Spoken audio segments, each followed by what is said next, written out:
নমস্কার, আমি ভিকি। একটি বিশেষ সংবাদ দেওয়ার জন্য এই ভিডিওটি করা।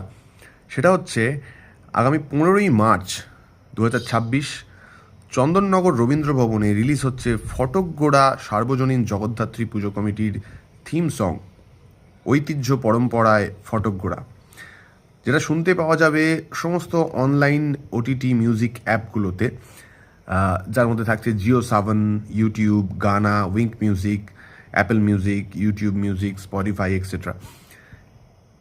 বিশেষ আকর্ষণ হচ্ছে এই গানটি, যে থিম সংটা ফটকগোড়া সার্বজনীন জগদ্ধাত্রী পুজো কমিটির যে থিম সং, সেটা গেয়েছে আমার খুব কাছের বন্ধু, আমার কাছের ভাই জয়প্রকাশ পাল ও সায়ন্তী দাস। আর এই গানটি জয়প্রকাশ শুধু গায়নি, সে লিখেছে এবং সুরও দিয়েছে। তো 15ই মার্চ চন্দননগর রবীন্দ্র ভবনে এই থিম সংটি রিলিজ হচ্ছে। আপনারা সকলে সেখানে আসুন, এই থিম সংটি মন দিয়ে শুনুন এবং ফটকগোড়া সার্বজনীন জগদ্ধাত্রী পুজো কমিটির এই উদ্যোগে তাদের সাথে থাকুন, পাশে থাকুন।